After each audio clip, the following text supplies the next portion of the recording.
¿Qué tal? Buenos días. Hoy tenemos la fortuna de tener un invitado bastante conocido en el sistema Century y creo que ha sido realmente un pilar en este sistema, por lo menos aquí en México y en Latinoamérica, el señor Isaac Uribe. Muchas gracias por tomarte tu tiempo, Isaac. Gracias a ti.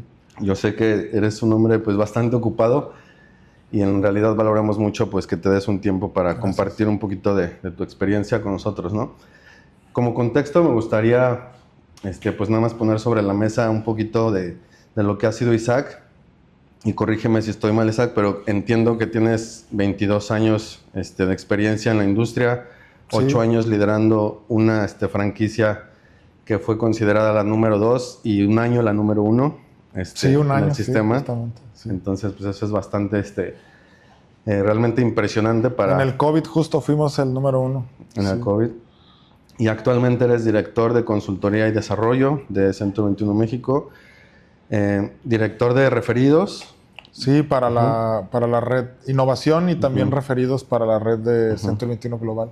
Ok, pues mira, la verdad es que has tenido un impacto muy fuerte en todo el sistema, y no lo digo yo, o sea, me acuerdo cuando abriste tus redes que realmente fue una revolución de comentarios ahí. Primera vez, sí. Y eso habla mucho pues del impacto que has dejado en los asesores y en el sistema, ¿no? Entonces, me gustaría preguntar, Isaac, si tú sientes que esta es tu vocación, si me ayudas un poquito con tu experiencia, no tanto laboral, sino personal, quién eres tú y si realmente crees que ahorita estás, porque yo así lo siento, como que estás hecho para esto, ¿no? Sí, fíjate que, bueno, desde muy chiquito me viene la vena inmobiliaria. Yo por formación no tengo ninguna formación administrativa ni financiera. Yo soy psicoanalista, soy filósofo y soy antropólogo, pero toda mi vida mi abuelo, mi padre, mi madre fueron inmobiliarios.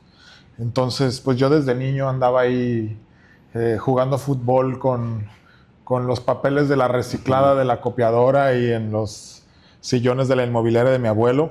Entonces, de cierta manera, desde muy pequeño estuve en contacto con el corretaje inmobiliario. He tenido la fortuna de pasar por todo lo que involucra lo inmobiliario, desde andar buscándole créditos a los clientes de chiquillo. Fui gerente de rentas, fui gerente de oficina, dirigí una oficina. Estuve, digamos, encargado de la apertura del departamento de desarrollos en Century 21, consultar desarrolladores desde el primer paso, ¿no? Buscar un banco de tierra, entender toda la parte de la tramitología para que puedan tener en un futuro un rendimiento, etcétera. Desde todas esas áreas, digamos, en el campo, que la verdad todos los días de mi vida lo extraño. Extraño estar en esa adrenalina de una negociación, de estar así frente a alguien y ver cómo cada vez más va abriendo su mente hacia donde tú lo quieres dirigir, ¿no? Esa parte me es muy, muy, muy natural en mí. Sin embargo, la encuentro también en este otro lado, ¿no? Creo que la parte consultiva o la parte de la dirección de líderes o el desarrollo de líderes también me es muy apasionante, y más que nada, honestamente, hay dos cosas que para mí son las que más, que son mis objetivos en esta etapa de mi vida, en los 40, vamos a decirlo así. La primera es influir en la transformación de la práctica inmobiliaria, porque me parece que es necesaria, ¿no? Claro. No está alineada la práctica inmobiliaria con la exigencia del mercado. Esa es una. Y la otra, por muchos años la industria inmobiliaria fue una práctica sumamente rentable, ¿no? Quien se dedicaba a los bienes raíces ganaba lana, ¿no? Y hoy en día no es así, ¿no? Entonces, hoy en día, digamos que ha demeritado bastante esta parte, y me encantaría que al menos todos los que pasen, ese es el pequeñito legado que quiero dejar yo, ¿no? Que aquel que haya sido entrenado o coachado por tu servidor pueda decir que es una persona rentable en este negocio. Claro. Y creo que eso muchas veces, o sea, no quiero culpar a la regulación ni a todos los entes que se encargan de regularnos. Creo que tienen una parte importante de pues por qué el sistema no funciona tan bien y por qué no están tan preparados los asesores.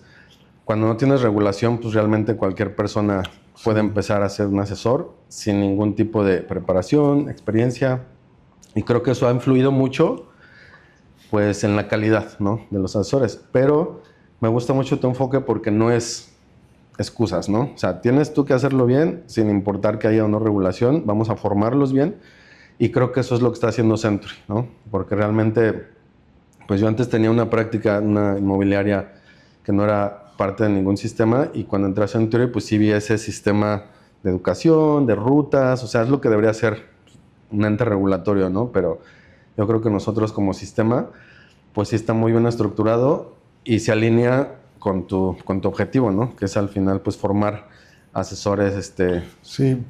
Fíjate bien que en preparados. ese sentido, Chris, creo que lo que más lastima a la industria inmobiliaria es este ensimismamiento de ciertas cúpulas, por así decirlo, porque desde mi punto de vista lo que más regula un mercado es la oferta y la demanda.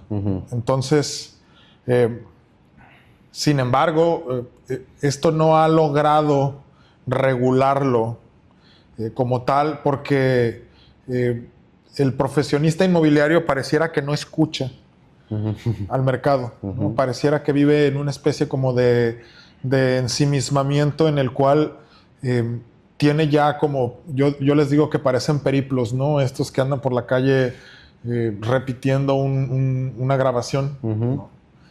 Y ahora con las IAs más aún, y no escuchan al cliente, ¿no? En ese sentido, no se está percatando el gremio inmobiliario que el cliente ya habló y dijo, lo haces mal. ¿Y cómo es que habla? Los asesores no ganan dinero, no cierran, no venden. O sea, ya ni siquiera es un 80-20, ya es como un 97-3, ¿no? Entonces, ya el mercado ha hablado, ya el mercado ha dicho, no te queremos. Cada vez más hay menos exclusivas, cada vez más hay compradores haciéndolo solo, cada vez más hay ciertos actores del corretaje inmobiliario como los notarios, los abogados, los asesores financieros que están llevando, se están llevando este mercado ellos que ni siquiera es su enfoque, ¿no? Claro. Pero a la cerrazón de la práctica inmobiliaria que continúa siendo la misma desde hace toda la vida, no se ha logrado actualizar, regular, y más que nada los que están por encima de ellos, reclutándolos y capacitándolos, están pensando más en el volumen, ¿no? Claro. Ok, si 10 no me funcionan, porque Chris, tú lo verás en este mercado, ponme cualquier director de empresa inmobiliaria y pregúntale cuántos asesores tienes, te va a decir 20. Y luego le preguntas, ¿pero cuántos de ellos performan bien? No, bueno, como 4 o 5, sí, ¿no? Sí, entonces, hay como una especie de tolerancia a la improductividad que ha creado que a pesar de que los mercados, tanto de vendedores como de compradores, estén regulando de cierta manera la práctica inmobiliaria, no eligiéndolos para trabajar, pues pareciera que sigue ahí como todavía la presencia porque infelizmente, aunque me esté dando un balazo en el pie, el asesor inmobiliario sale en algún punto cuando el cliente llama para pedir informes de una propiedad, cuando está en el portal la propiedad y bueno, quien la sube es un asesor inmobiliario. Pero eso también está cada vez más dejando de ser, ¿no? Claro. Entonces, cada vez más ves propietarios subiendo sus inmuebles, cada vez más ves herramientas para los propios clientes lo hagan solos. Entonces, ese es un tic-tac del reloj que se debe de contemplar. Sí, preferimos ver nuestra oficina llena, a pesar de que sabemos que 2 o 3 asesores son los que realmente están siendo productivos, ¿no? Sí. Yo creo que es un gran error de reclutamiento también. Yo, de hecho, cambié eso porque sí, como que tenía mucha esperanza en las personas, ¿no? Y decía, tiene potencial, 2, 3 meses tiene potencial, 6 meses tiene potencial, y ya mi socio, piensan que lo conoce, él es más así, ¿sabes qué crees? Pues creo que ya dimos suficiente tiempo y realmente pues tal vez no es la vocación de esa persona, ¿no? Claro. Y me gustaría regresarme un poquito, Isaac, creo que esa capacidad de análisis te ha hecho experto. Y entiendo que tienes maestría en cultura, ¿no? Tengo un doctorado en antropología de la cultura y tengo 4 maestrías en filosofía, distintas filosofías, pero sí, políticas, muchas de ellas, y epistémicas. Sí. Porque yo siento que eso, o sea, el estudio de la antropología del comportamiento humano, te ha llegado a combinar como que esa ciencia con el trabajo que has hecho aquí en el pues, desarrollo inmobiliario, porque creo que eres muy analítico del comportamiento humano. Y uno como pues, asesor y como líder, muchas veces estamos enfocados en finanzas, en qué es más rentable, pero si te vas más allá, como siento que tú lo haces, de cómo reacciona la gente, cómo se ha comportado a través de la historia, creo que eso es como el hack que tú tienes, ¿no? Y empiezas a desarrollar esas herramientas y después las proporcionas pues, a los asesores, que la mayoría pues, se ha quedado como que muy conforme y muy a gusto con todas las herramientas que has dado, pero creo que esa combinación de tu estudio académico con esto, creo que es lo que ha generado ahorita donde estás. ¿Qué opinas de eso? ¿Crees que realmente sí? De hecho, bueno, el mercado es un ente, ¿no? Y es un ente que la antropología estudia. De pronto escuchan antropólogo y piensan indígenas, ¿no? o pueblos originarios o este tipo de cosas.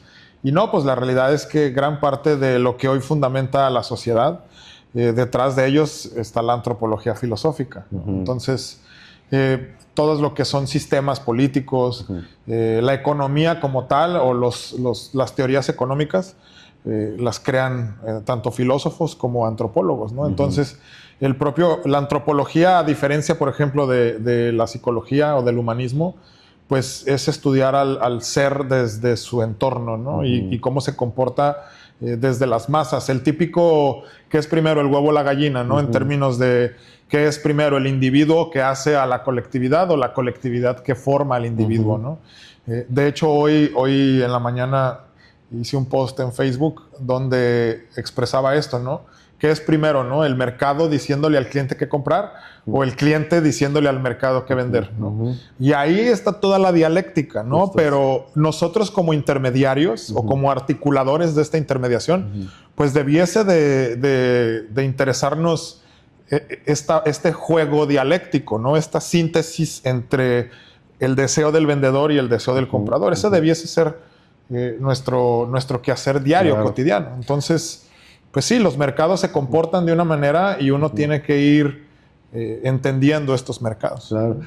Y volvemos a la preparación de los asesores, ¿no? Yo creo que si hubiera realmente, bueno, aquí en Century lo tenemos afortunadamente contigo, pero si hubiera, digamos, un sistema educativo donde, ok, quiero ser asesor inmobiliario, tienes que aprender de antropología, tienes que aprender el comportamiento y de alguna manera no volverse filósofos, pero sí tener un entendimiento básico de cómo puedes aprovechar eso y dónde estás parado tú ahorita como intermediario en una operación inmobiliaria para que puedas pues ejercer tu carrera de una mejor forma, ¿no? Sí, claro. Me gustaría hablar de inteligencia artificial, o sea, porque pues eres realmente la persona que nos ha dado estas herramientas que creo que han cambiado el sistema. Creo que como oficina Century nos estamos adelantando un poquito a lo que se viene. Y me gustaría saber qué opinas en general. O sea, ¿qué opinas de la AI sin entrar en... Bueno, ¿qué Fíjate que es bien chistoso porque sin afán de hacer comerciales para ninguna empresa, es curioso porque la IA se comporta como un ente más que como un individuo.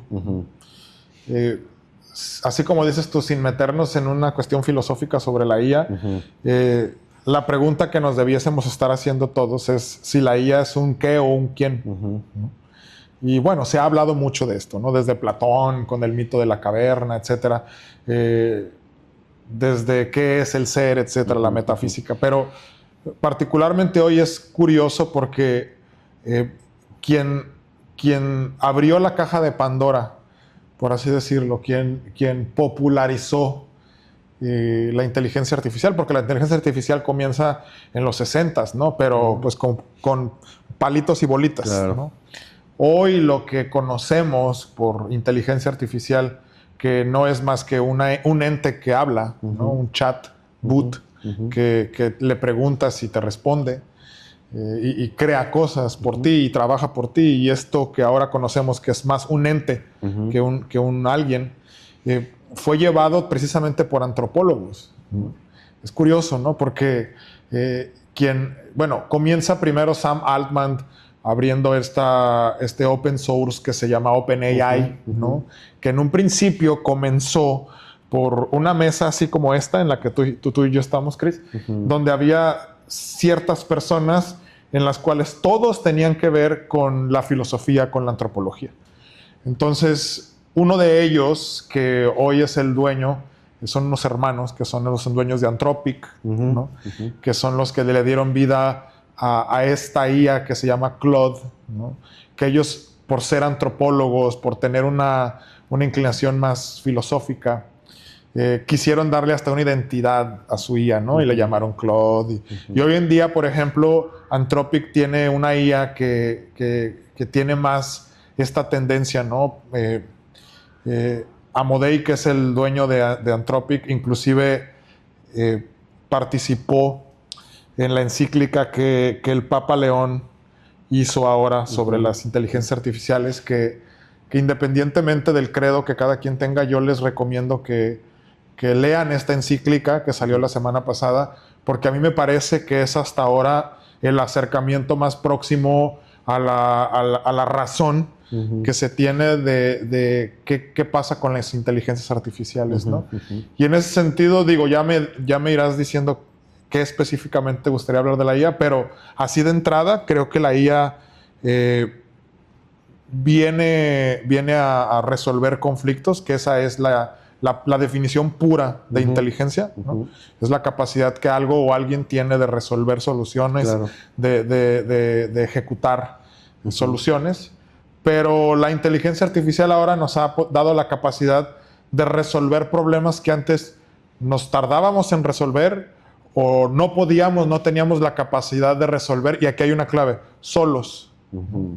Pero más que una clave, es un código, Chris, porque la inteligencia artificial nos puede hacer o más eficientes o más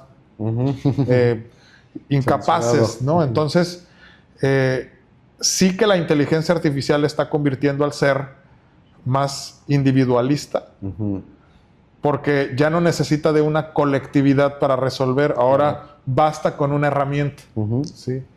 Mas, sin embargo, como dicen en mi pueblo, a su vez también está, de cierta manera, capacitando y posibilitando al ser, y lo está llevando hacia otro lugar, ¿no?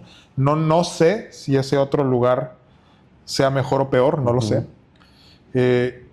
Tampoco sé si la inteligencia artificial va a generar más riqueza, porque lo que se ha visto hasta ahora, por ejemplo, es que sí hace más rico, pero a poquitos. Entonces, que ahí está todo el tema, ¿no? Claro. Sí, claro, con la inteligencia artificial te vuelves más productivo. Sin embargo, la adhesión a la inteligencia artificial cada vez más se vuelve más exclusiva, ¿no? O sea, cada vez más pocos tienen la capacidad de generar mucho con la IA, ¿no? Claro. Entonces, realmente lo que se ha visto ahora es que la IA está favoreciendo a que la brecha económica sea aún más fuerte, ¿no? Más lejana. O sea, el que tiene dinero se vuelve todavía más rico porque la IA lo lleva hacia allá, ¿no? Y el que no tiene acceso ahora ya, antes era solo el internet o la educación o el conocimiento, ahora es otra cosa más, ¿no? La inteligencia artificial. O sea, hoy en día todavía no se tiene el dato.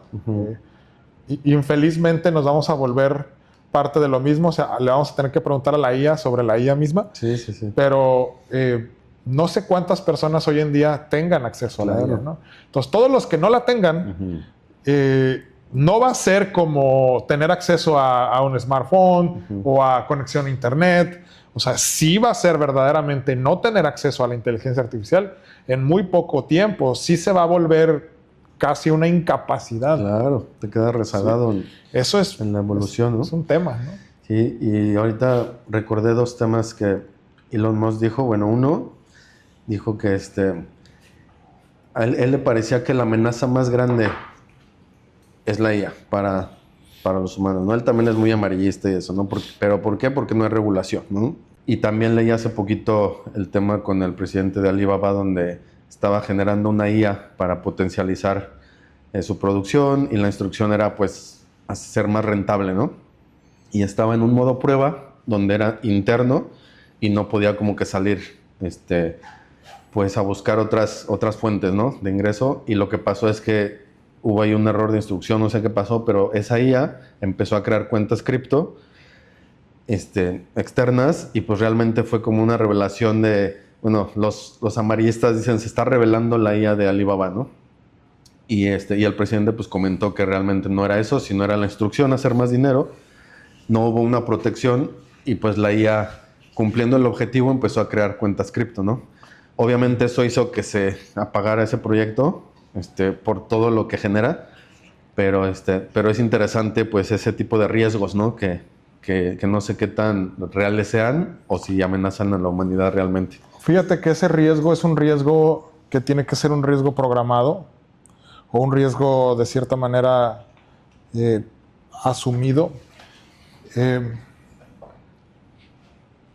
la poca o mucha experiencia que yo he tenido, tanto dirigir como operar y consultar, me doy cuenta que yo creo que el principal punto de dolor de los líderes en este ramo es precisamente el reclutamiento. Totalmente. De acuerdo.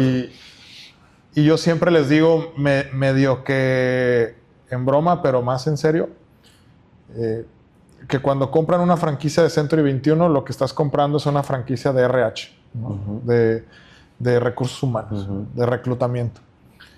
Porque de pronto al director se le olvida que desde el momento en el que él se vuelve líder de una oficina, automáticamente se descoloca de la parte operativa, ¿no? Y le cuesta trabajo al líder no pensar por sí mismo en su organización, ¿no?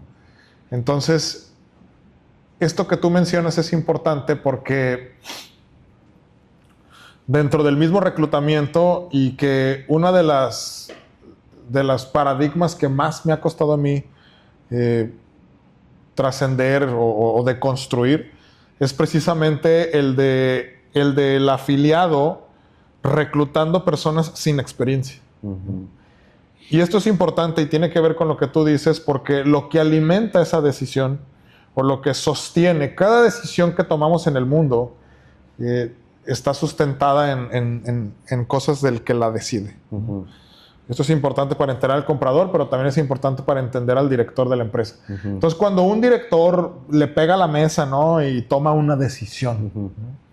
Estaba viendo Michael Jackson el otro día, la película de Michael Jackson, y el padre, hay este momento, y me recordó a muchos líderes, ¿no? De, yo ya tomé una decisión, yo ya te dije a ti qué pensar, le dice a Michael Jackson, ¿no? Y a Michael Jackson le pasa lo que le pasa a esta IA, lo que me pasa a mí, lo que le pasa a todo mundo, que lo intentas encasillar, le intentas poner un firewall, ¿no?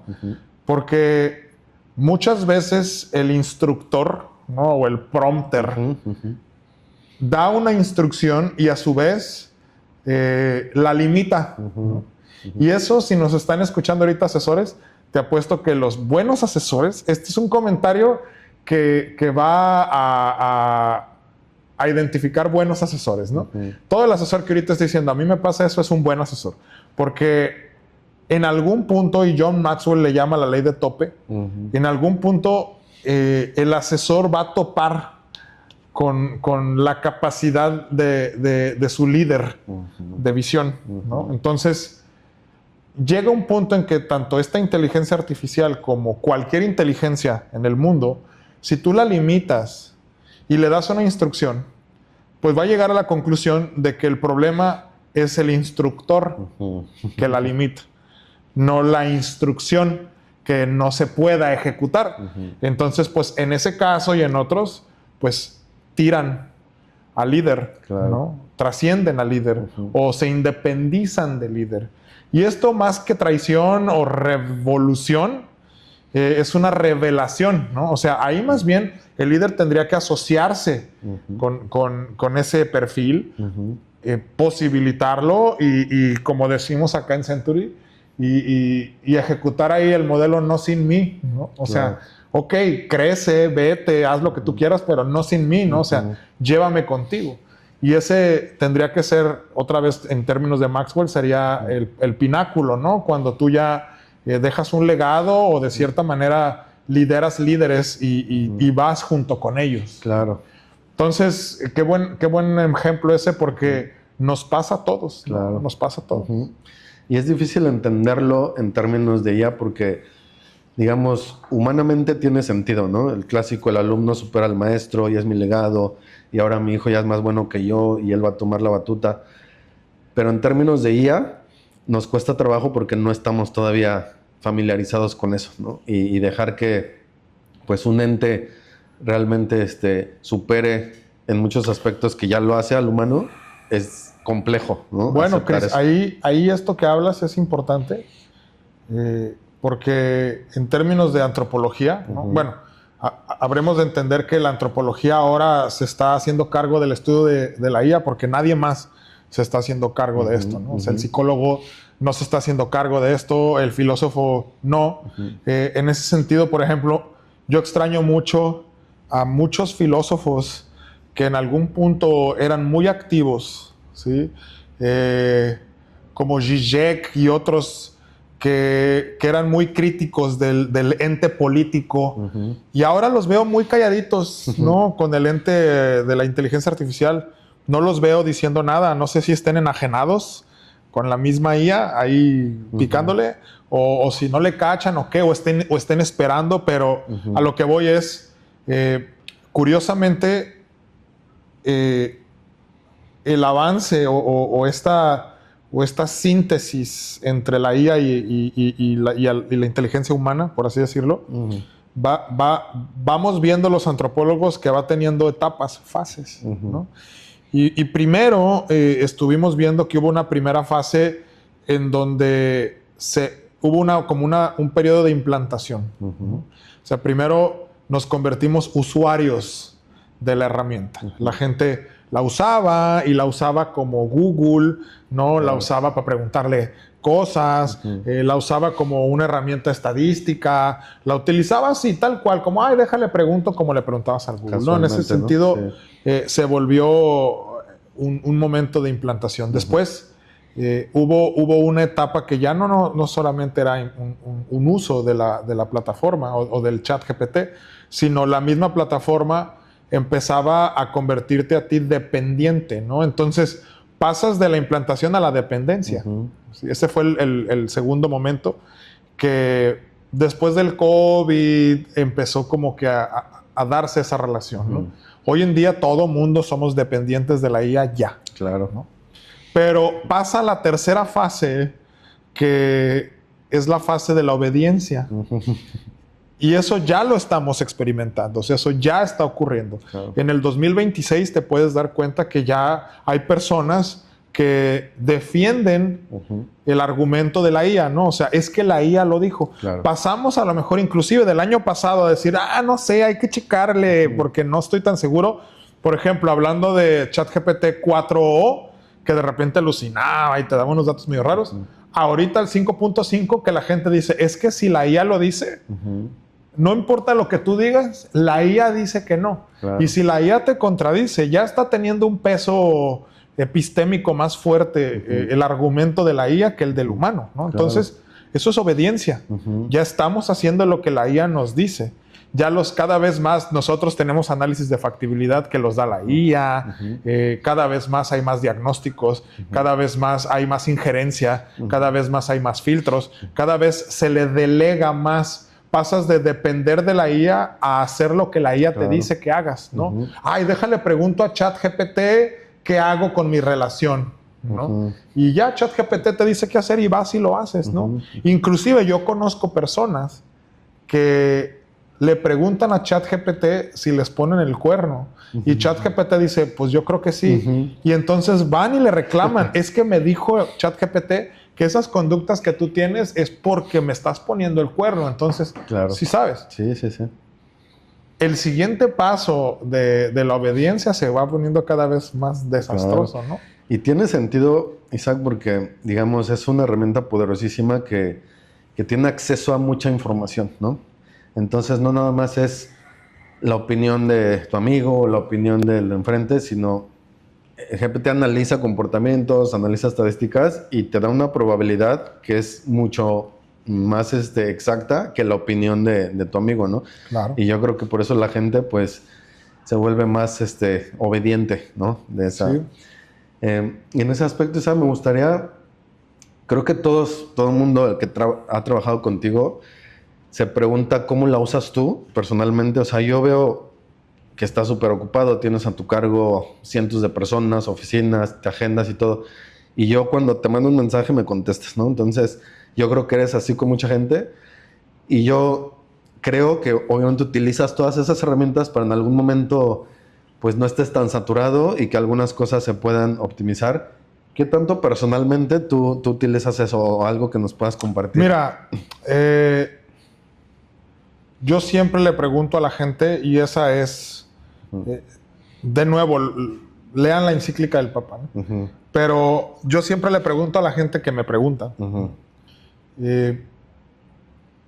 Yo les preguntaría, por ejemplo, a ti, a los que nos escuchen, ¿qué hacen con ese tiempo que la IA les está resolviendo, ¿no? O sea, si específicamente quieres saber, por ejemplo, en qué a mí me ayuda muchísimo la IA, bueno, como investigador y así, antes perdíamos mucho tiempo en algo que llamamos el estado de la cuestión, ¿no? Que era precisamente de algo que quieres estudiar, que se había dicho y estudiado antes, ¿no? Y literal, tenías que entrar a bases de datos. Antes existían las bases de datos, no sé, EBSCO, Cisco.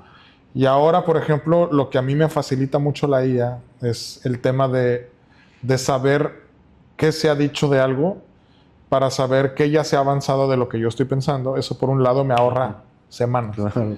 También la parte, para mí siempre un área de oportunidad fue, y que ahora no lo es, fue las presentaciones, ¿no? Entonces, si hoy en día quiero sintetizar en una presentación algo, lo hago en minutos, ¿no? Entonces, lo que antes me tomaba a lo mejor 2 horas de mi día, hoy me toma 5 minutos, ¿no? Entonces, ya con eso, ya sencillamente con que yo pueda tener 2 horas de mi día más, Claro. ya puedo yo ahí meter una serie de cosas. El que analiza muy bien mi conducta se va a dar cuenta que yo siempre le contesto a todos, pero siempre en un mismo rango de horario, ¿no? Entonces, creo yo que las herramientas me han permitido esto. De repente la gente se pregunta, y hay como un morbo, de por qué contesta tan rápido, ¿no? Es un robot. O por qué contesta siempre tanto o mucho, ¿no? Bueno, esto tiene 3 respuestas. La primera, quien ha llegado a un posgrado de doctorado desarrolla la capacidad de escribir, ¿no? Claro. Y escribir rápido y sintetizar tus ideas. Esa es una. La segunda es también, infelizmente para muchos, tu servidor tiene mucho que decir de todo, ¿no? Claro. A mí me pones el micrófono ahorita y hablo, ¿no? Sí. Y la escritura, bueno, uno va desarrollando la habilidad de... Por eso, de hecho, yo fui maestro del TEC de Monterrey muchos años, 5 años de la clase que es cardinal, que es para todas las carreras, que es comunicación oral y escrita, ¿no? Entonces, pues esa conjugación entre lo que cómo uno habla y cómo uno escribe, se entrena, ¿no? Entonces llegas a un punto en el que hablas como escribes y escribes como hablas. Esa es la segunda. Y la tercera, la realidad es que uso yo más la IA para hablar conmigo que para hablar con los demás. Ese es algo que sí te puedo dar así como primicia. Yo hablo mucho con la IA. Reboto mucho mis ideas con la IA, ¿no? Tengo un GPT entrenado a desentrenarse. ¿Me explico? O sea, que todo lo que la entrenaron a hacer... Sí. No les recomiendo que utilicen esta IA, pero yo para eso lo utilizo. Es una IA que se llama Venice, que es como la IA más libre que existe. Y está cargada ahí medio de cosas de la Deep Web y tal. Pero yo utilizo esa IA específicamente para hablar y rebotar y que no me dé la razón y que me discuta y me debata. Entonces, muchas de las cosas que yo platico y tal, ya las trabajé yo así, ¿no? Ujú. Y he escuchado muchos que dicen, no, ese man es pura IA. Yo los invito a mis talleres. Ahí, por ejemplo, puedes ver cómo en el taller pasa lo mismo que en los chats, ¿no? Claro. O sea, ahí en el calor de la Sí. conversación se da la retroalimentación, Claro. ¿no? La llamada en frío, etcétera. Ujú. Entonces, en síntesis, perdón, a mí la IA me ayuda mucho en la parte generativa, ¿no? Ujú. De cómo crear objetos de mi pensamiento, ¿no? Ujú. Presentaciones, fotos, videos. Claro. Que me quita horrores de Sí, tiempo. sí, sí. ¿no? Como, digamos, el trabajo secretarial o el trabajo Sí. de hazme esta presentación, estas son mis ideas basado en esto, ¿no? Sí.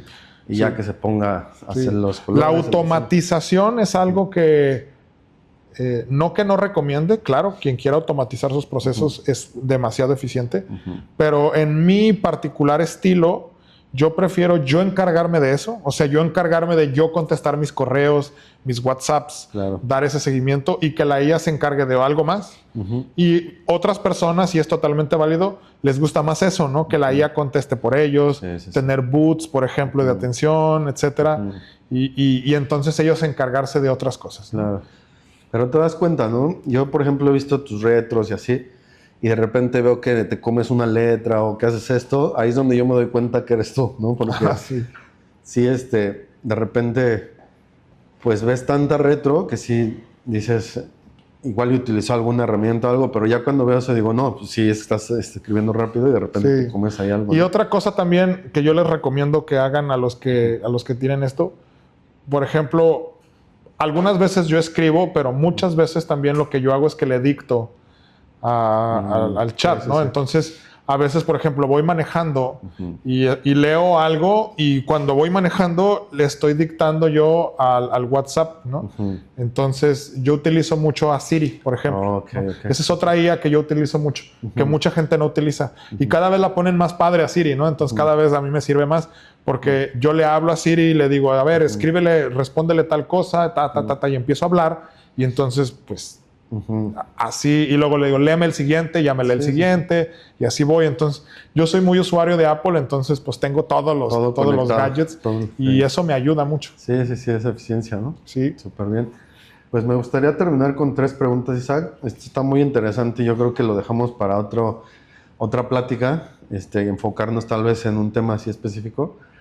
Pero regresando un poquito al tema del ramo inmobiliario, me gustaría preguntarte 3 cosas.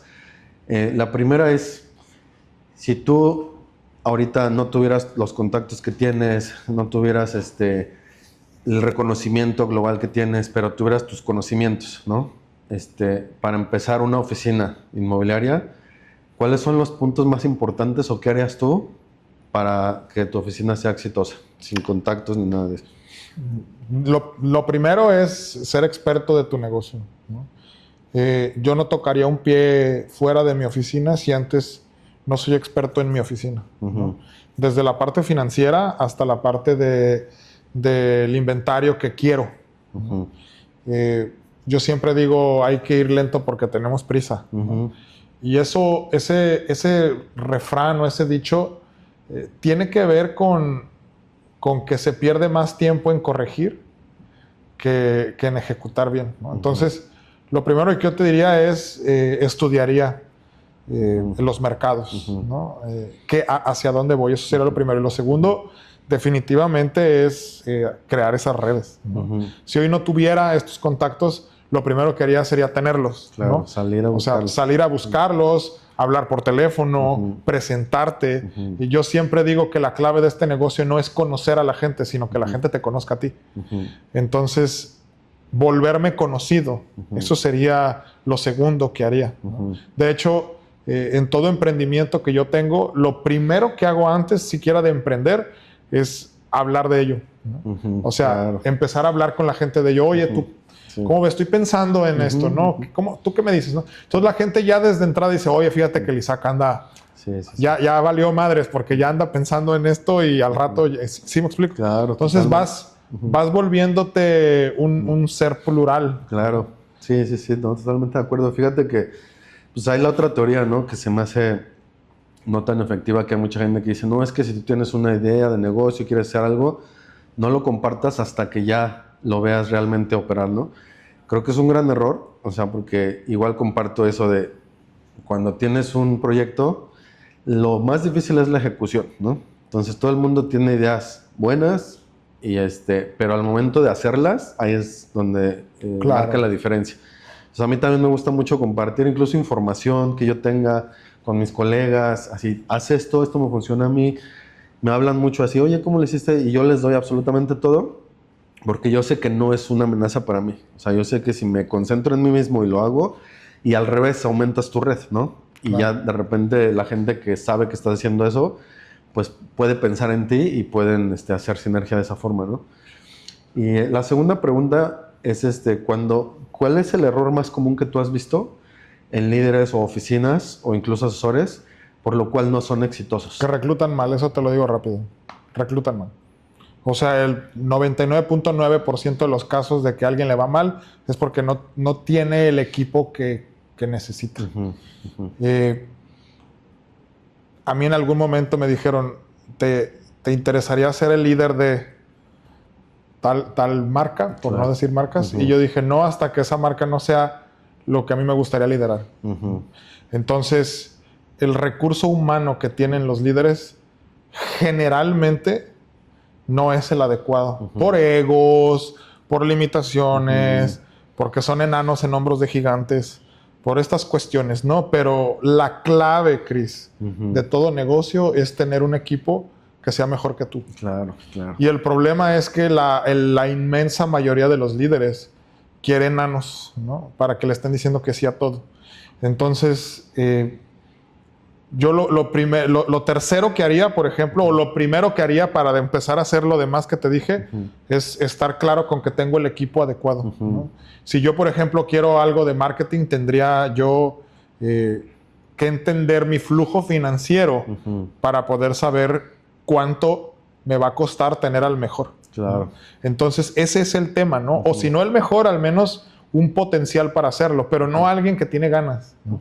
Y yo me peleo mucho con mis clientes cuando les digo, córrelos a todos, ¿no? Sí. Y contrata de nuevo, porque es real, ¿no? Claro. O sea, a mí me critican mucho y soy muy criticado, y una de las partes en las cuales mucha gente no me quiere es porque tienen esta idea de mí de que, por ejemplo, en la oficina que yo lideraba, me decían la planadora, ¿no? Y de hecho, cuando quieren hablar mal de mí a alguien, dicen, es que él no tiene ética porque lo único que piensa es y se va a atropellar al que sea por conseguirlo. Y es cierto, sí es cierto esto, ¿no?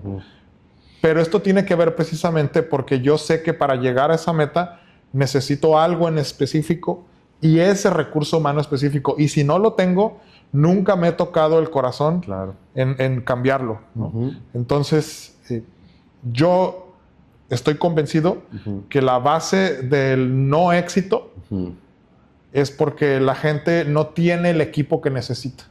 Y entonces tiene que estar parchando y tiene que estar...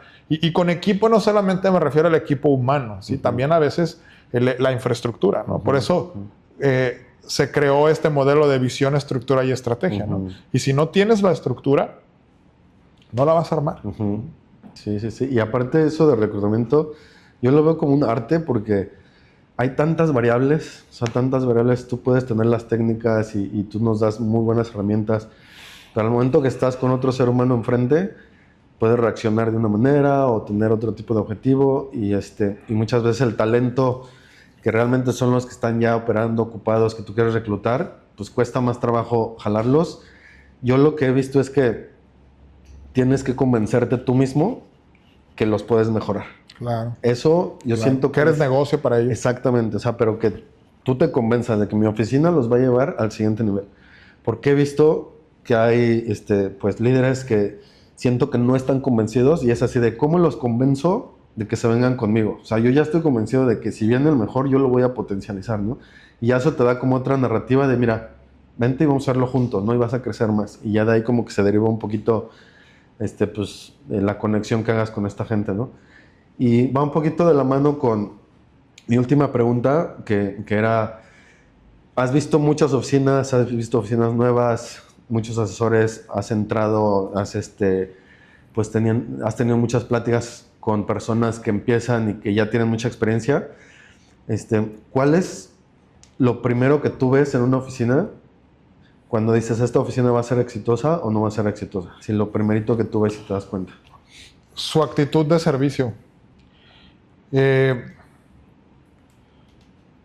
Hay algo bueno, esta frase muy famosa de la Madre Teresa de Calcuta, ¿no? Del que no sirve para servir, no sirve para vivir, ¿no? El que no vive para servir, no sirve para vivir.